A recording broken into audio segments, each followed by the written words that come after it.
Hey everyone, welcome to Bourbon and Data Breaches, where we cover one of our favorite bourbons and the top 5 most interesting and exciting data breaches for this last week. To go ahead and introduce the crew, I'm Steve. I'm Michael. Brandon. I'm Nikki. Okay, great. So to kick off, let's start with the bourbon. And with bourbon, we are going to be starting with the Ben Milam. So I've got it. Brandon's got it. Let me pin Brandon there. There we go. So Ben Milam. Ben Milam is an interesting bourbon. It's a single barrel straight bourbon whiskey. However, I've got their website pulled up here. So let me actually go straight to their site. So it's an interesting bourbon that hails from Blanco, Texas. Blanco, if some people don't know Blanco is also the home of what is Hill Country? No, not Real Ale. There we go. Blanco is the home of Real Ale, so fairly well known brewery out of Blanco, Texas. And then we've got Ben Milam just across the street. I've never been. Has anyone been to the Real Ale or Milam and Green Distillery?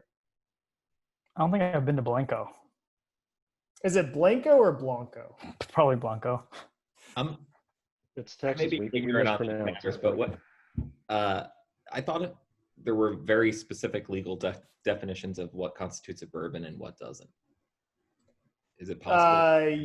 Bourbon, yes, there are rules. Bourbon has to be 70% corn and aged in new charred oak barrels for at least 6 months. Is that right, Brandon? I think it's 51% corn, but yes, the rest is right. Got it. So mostly corn. And so what makes Milam and Green interesting is the way that they go about producing their bourbon. So I've got their website up here. So they've got Texas on the bottle a lot. They've got Texas, Freedom. They've got more Texas. They've got the state of Texas right there. But it looks like the distillation's actually from Tennessee. So they are one of these producers that gets their original product from someone in Tennessee, a bulk producer, but it's aged and bottled in Blanco, Texas. So we're going to do a tasting. Okay, so we've got the Ben Milam straight bourbon whiskey, single barrel. Brandon, what are you getting on the nose? On the nose? On the nose. Oh, mostly freshly cut dry grass. Is that a good thing or a bad thing? I like it. It smells sweet. It smells a little caramely.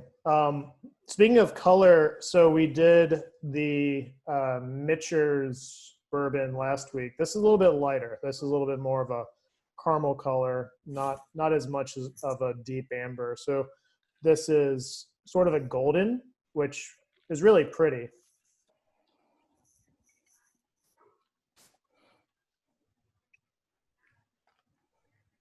So I'm getting a lot of spice on this.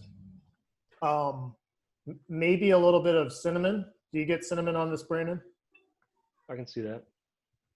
So it's definitely smooth.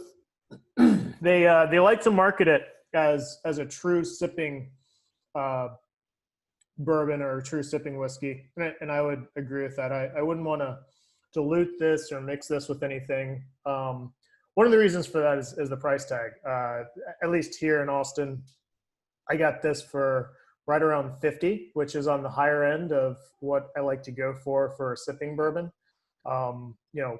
Maybe if you're lucky and you're not in a major city, you can get it for 38 to 40.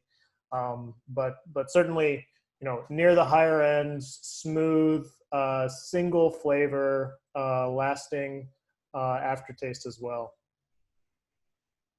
What about you, Brandon? Anything to add to that? Oh no, it's real drinkable.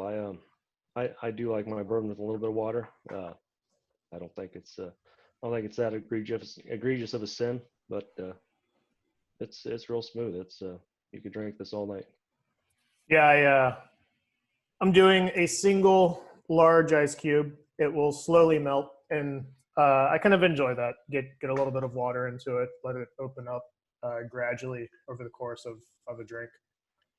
So, Ben Milam, cheers, everyone. Cheers.